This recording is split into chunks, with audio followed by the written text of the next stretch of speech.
Good morning, everybody. I'm Sarah, the Real Simple Mama. We have a quiet minute out here in Jurassic Park, and I've been helping a lot of people here on the channel, and so I wanted to make a video just about what should I do if I notice that there's some bullying going on in my backyard chicken flock.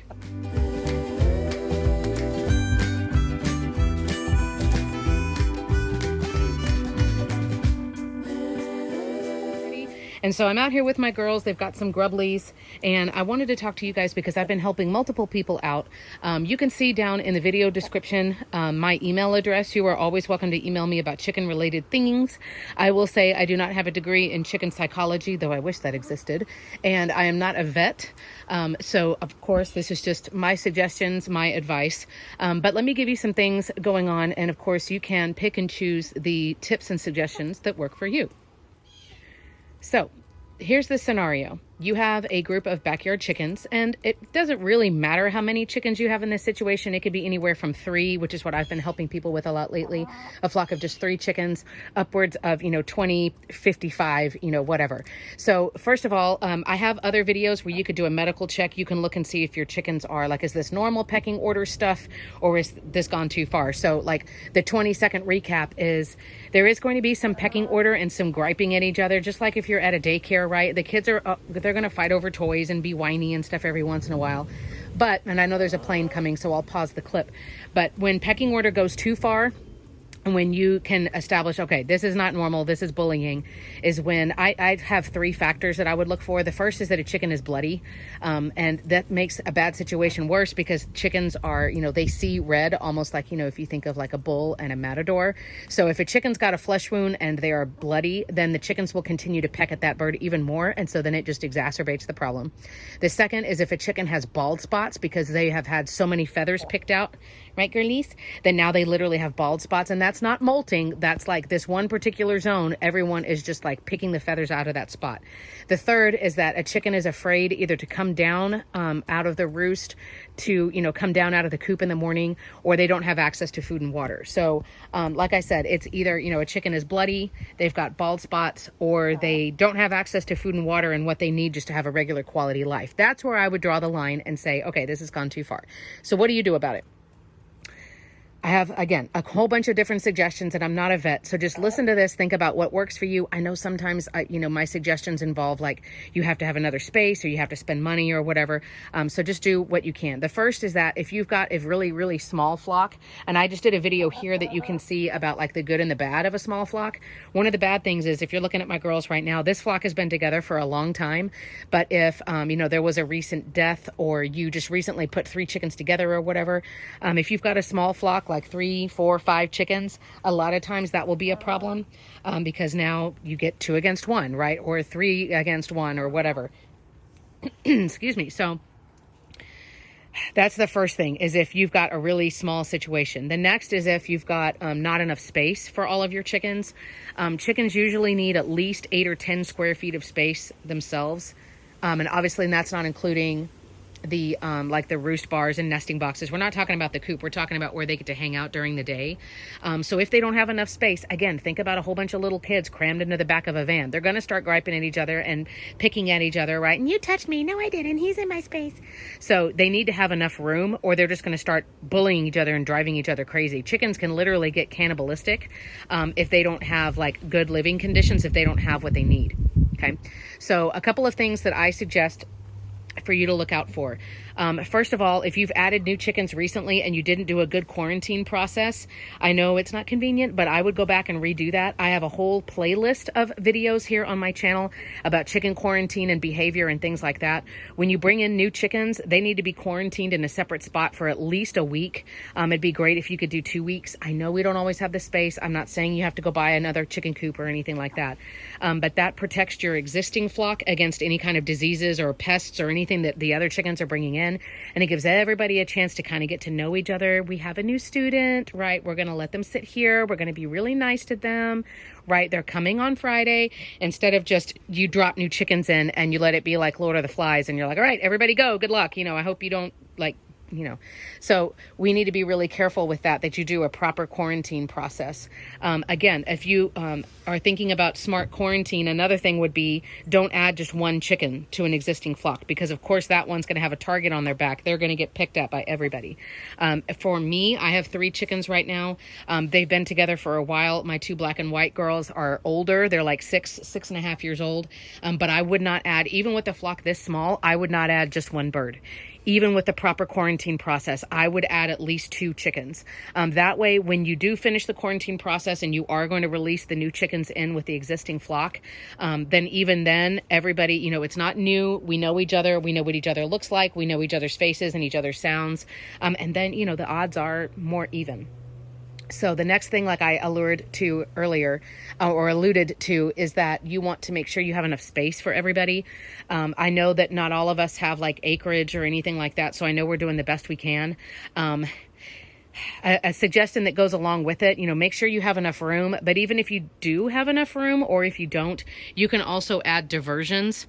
You can change things up. Chickens are like very intelligent toddlers. So if they come home one day or they come into the playroom and you've moved all of the furniture around, that is something that's new and exciting and different. And you didn't do anything, right? You just moved stuff around. You can literally go buy a $3 bag of dirt and dump it into your chicken run, and that will keep everybody distracted and happy and busy. I've done a review before on the flock block, which is a huge treat that is made by Purina. You can, add furniture in, like add lawn chairs, add pots that have fallen over with dirt in it that they can dig in, piles of leaves, buy new treats, add plants. Right? I don't know what that noise is. I'm sorry. I have a whole playlist about chickens in your garden, and it's about how do I put plants in with my chickens so that they don't eat it, so that the chickens can enjoy it. Sorry, I know that noise is annoying. But do something to spice things up, to change things up. Give them a box, put a couple of nesting boxes outside. I can go on and on. Give them a swing, give them an old bicycle horizontally, and they can like sit on the wheel and spin around. And you can look on Pinterest and stuff for more ideas. But if you feel like they're bullying each other because in this cramped up space, but I don't have the money to go out and buy another dog kennel, I don't have any more like yard that I can give them, there's plenty of things that you can do to give them stuff to do. And I hype up, like we have bulk pickup going on in our city right now. Go drive around and find some old pallets and stuff, make them a little step ladder they can hop up and down on, give them things to do. As far as quarantining the bully, you can do that. I know it's not necessarily fun. Anytime you add somebody into the flock or you take them out, it's like you're shuffling the cards, right? Like we've collected all of our Uno cards and now we're going to play another game. And so I'm reshuffling the deck. When you take somebody out, like you take the bully out, they have just lost their place in the pecking order. In that social hierarchy, which is very, very, very important to chickens. In that social hierarchy, the bully has just been bumped out, right? Like player has left the game. And so now everybody else is going to kind of reestablish where they are. Like, oh man, the bully's not here anymore. Well, where am I now in the lineup? That only works, though, if the bully stays away for a minimum of 3 days. I usually do 5. And I don't mean they need to have their own chicken coop and their own diversions and their own... It could be a dog crate that is, securely protected. Like, it could be in here in my chicken run, right? Because I have bird netting and everything in here, so this place is secure. I could just have them over in the corner in a dog crate. But the point is, they stay in timeout for at least 3 days. You don't let them out for snacks. They need to have their own food and water. You don't let them out at night. They stay locked up for at least 3 days. And what you have just done is you have taken their power away because you've bumped them down in the pecking order, right, Gracie? So now they just lost their spot. And what's ironic is if you pay attention to your chickens, you pay attention to like where they sleep and who eats first when they get treats and stuff, you can figure out who is the alpha. The alpha is usually not the bully. The alpha is usually a good leader. They're not a bully. They're not a jerk. They're like, they're like a good leader. It's usually the second, third, fourth in line, like the VP of the company, who's the one who is the jerk. And so your flock will not be like, in ruins or anything. Like they will figure it out. They're not in shambles just because you move the bully away. And they could be in the same general space, but you lock them up and you say, no, we're not doing that. And they need to stay locked up for at least 3 days and nights. Anytime you're adding new chickens back in, right? Like I just got a new flock. They've been in quarantine for 2 weeks, or I've had the bully locked up, or I've had an injured chicken locked up and separated. Whenever you're going to add them back in, as a side note, add them back in at night. Literally when everybody is already in here, they're already asleep, and you literally put them on the roost with everybody asleep. And they may be shuffling around for a second while they're half asleep, like what, but they're not going to fight and gripe with each other. And then they wake up in the morning and they're like, oh, you're here. Okay. It's a lot easier to bring any chicken, new, old, bully, whatever, back in if you put them in the roost like late at night. Not right when everybody goes up to bed, but like after you feel like everybody's asleep after it's dark. So I know that is not like all of the suggestions, but these are the things that I'm usually emailing out to people to help with a bullying situation. Again, there is going to be pecking order stuff, especially when a chicken passes away or when you add new guys in. A few couple of like just final random notes that can kind of help you with like flock harmony. Maybe I need to do a video about that. Some of you that I've talked to recently on the channel, you've got a lot of chickens, like 20, 55, stuff like that. I would say have a rooster for about every... Lacey's like, dude, you're kicking dirt on me. Have one rooster for about every 8 hens. And then what may happen if you have that, let's say you've got 55 chickens, that number's sticking in my head. Let's say you got 55 and you've got the land, you may end up with like little mini societies, right? Like one rooster, 8 hens, one rooster, 6 hens, one rooster, 9 hens, like that. And they can divide up and they can establish their own hierarchy. Usually out in the wild, like jungle fowl, you know, like wild chickens, they won't be in a flock that's bigger than like 12 or 15. And then they'll get another rooster. And just like a lot of other animals, right? Like the young, like I'm coming up as the alpha male, I'll take my own females and I'll go off and start my own group. So just keep that in mind as far as like the rooster ratio. Again, I will bring up, it's smart if you are going to add chickens. A lot of times that's my suggestion to you. Like, can you get a couple more? But for example, like let's pretend I've got a bullying situation, which I don't, but let's pretend I've got a bullying situation. I've got 3. These are fully adult hens. The youngest one, Lenore on your right, she's probably 2.5. The other girls are 6 or 6.5. I would not add in chicks to these girls.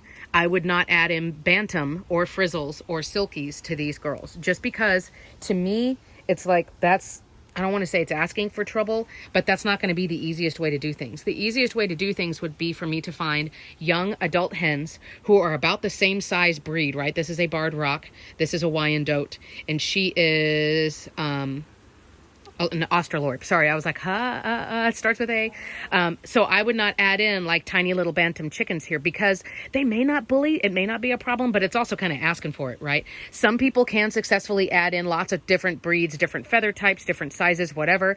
But if you've got a bullying situation already and you're trying to like level the playing field and like add in some new chickens so that like the odds are a little bit more even, I would stick with chickens that are maybe even the same breed, right? Or at least the same size. But always go through that quarantine process. Again, I've got videos here. I do have some content written out on realsimplemama.com. But again, you know, regular pecking order is not necessarily a cause for concern. It's going to happen. And I'm sorry, but we're not out here 24/7 watching our chickens. The pecking order is going to happen when you're not out here anyway. And that's the normal, like a chicken just going, hey, like pecking at each other. But if we're drawing blood, if a chicken is running in fear and cowering and it's like afraid to go eat and drink and they're playing keep away and stuff like that, that is when you need to intervene. As the chicken tender, you know, all of your birds' welfare, their health and their quality of life is based on, you know, what you give them and what you provide to them. So they have new dirt. Hooray. And it's like, ooh, dirt. So there's all different like cheap and easy things. And I'll do a video here this autumn about like just flock harmony and just things to just help your flock have a bit better quality of life. I joke on here that chickens are like, you know, that they're not smart and that they're like, you know, whatever. But chickens are actually quite intelligent. They know your face. They know your voice. They have so many different kinds of sounds to communicate with each other. Like they're just really, really cool. And they deserve a good quality of life. So again, you can still email me if you need help with bullying, but just because I feel like I've helped like a lot of people over the last 2 months, I was like, I need to run out here and hit record because this is usually the first batch of suggestions that I send out to somebody. So again, not a medical professional. I wish there was a degree in chicken psychology, but I don't have it. And of course, if you've dealt with bullying before or what works for you or what you found really made a difference in your flock harmony, drop it down below. But thank you for watching, for liking, subscribing, for all of the things, and we will be around soon.